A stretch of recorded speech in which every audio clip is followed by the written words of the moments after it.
Hey, what's up, guys? My name is Leo Pritchett, and on behalf of Flurry Sports, these are my NBA building blocks for the Thursday night, January 14th slate. For the people who are too busy to keep up with the news, or if you were living under a rock, we finally got the James Harden blockbuster trade we seemingly have all been waiting for. Caris LeVert was apparently shipped to Houston, only to be traded to the Indiana Pacers in return for Victor Oladipo. Lucky for us, that's only going to affect two teams on this slate. And it's going to be the Pacers and the Houston Rockets, obviously. Since the Pacers have to wait for Caris LeVert to actually join their team, luckily for us, in their most recent game against the Golden State Warriors, Victor Oladipo was actually out, so we kind of seen how that rotation worked. It was a usage bump for Aaron Holiday, so we kind of know how that's going to be without Victor Oladipo on their team and waiting for Caris LeVert. Probably going to run the same rotation, so that's nice to know. The other team obviously affected by the James Harden blockbuster trade is going to be the Houston Rockets. Now, to make matters worse, or maybe even better for my first building block player, they will be without John Wall as well, so that leads me into Christian Wood. So far in the short season, Christian Wood has a usage percentage of nearly 25%. That ranks in the 90th percentile as far as big men go. Without John Wall and or James Harden, that figures to swell up. He's going to have as much usage as he can handle going up against the San Antonio Spurs. And to further validate the value that you see with Christian Wood on Thursday night slate, specifically on FanDuel, is that price tag at $8,100. We've seen this guy creep up towards $9,000, and that's with John Wall and James Harden sharing the shots. So gotta love Christian Wood Thursday night.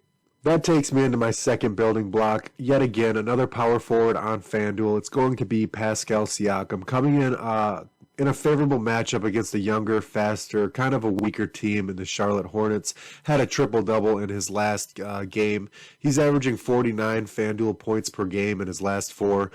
Coming in under 9K. Seems like he's finally finding his rhythm on the season and getting into his groove. You got to like Pascal Siakam in this matchup. You're going to start to see a trend here because my third favorite building block is also my third favorite power forward. That's just because specifically on FanDuel, power forward is absolutely stacked on this slate, and there is value particularly in small forward and the shooting guard position, in my opinion. Hard not to like Domantas Sabonis. He has a similar usage percentage to Christian Wood. However, he nearly has a 24% assist percentage, which is in the 95th percentile as far as big men go. So he's going to give you the assists that Christian Wood will never ever dream about giving you. Hard not to like him. He's only my third favorite power forward because he's the most expensive power forward. With Jusuf Nurkic having to worry about Miles Turner, I like my chances with Domantas Sabonis going up against the undersized Robert Covington. Even though he is a good defender, he was usually a wing type player, and now they're kind of using him as a small ball four. Regular sized fours and power forwards can't really handle Domantas Sabonis, so I like my chances with him going up against the undersized Robert Covington. My next building block I want to talk about, if you are not paying up for the giant Swiss Army knife in Nikola Jokic, it's going to be Joel Embiid in the rematch against a team that really is lacking depth, the Miami Heat, in his matchup against them in the most recent matchup with them missing most of their key players. He absolutely smashed, put up 84 points.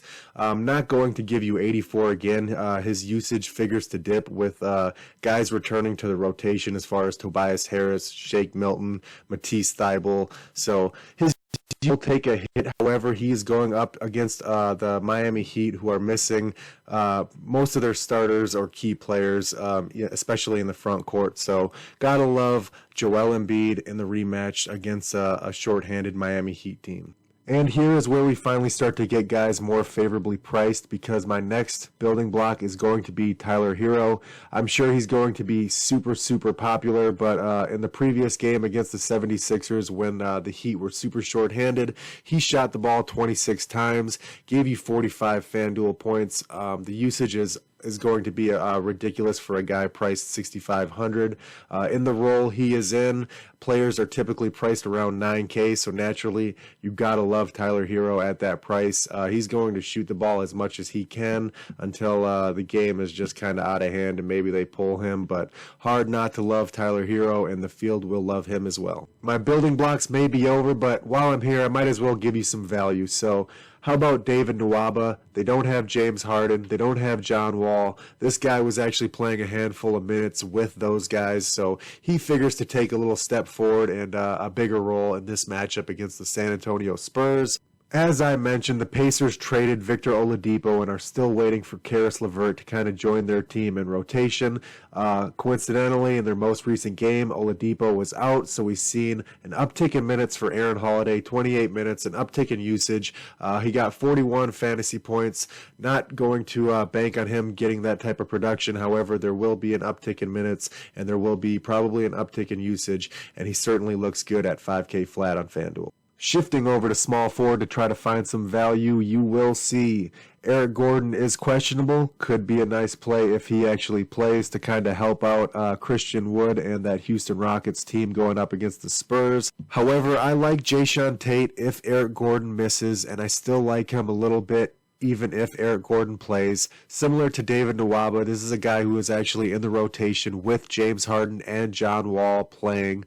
Figures to take a step forward and a bigger role in this game against the San Antonio Spurs. So even if Eric Gordon plays, I like Jae'Sean Tate. But if Gordon misses, I'm elevating him drastically, so hard not to like him.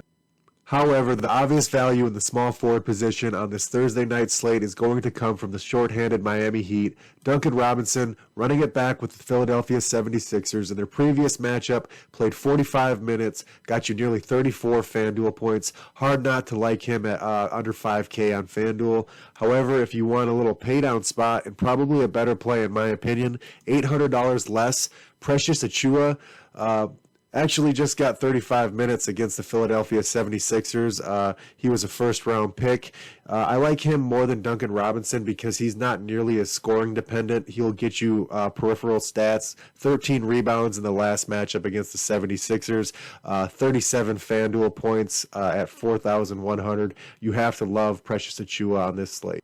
And as far as a dart throw and another value guy I wouldn't mind taking a chance on has to be PJ Tucker, coming in under 4,000 on FanDuel. He's a power forward, 3,900, going to probably play 30 minutes. He's one of the longer tenured Rockets players, probably going to have a bigger role or at least get you a few peripheral stats that'll pay off that cheap price tag. So hard not to think about PJ Tucker given the fact that the Rockets are pretty shorthanded. And that's going to wrap up the Flurry Sports NBA building blocks for the Thursday, January 14th slate. If you liked this video or if it was beneficial to you in any way, feel free to reflect that in a like. If you are not subscribed to our channel, feel free to subscribe to our channel now. And until next time, guys.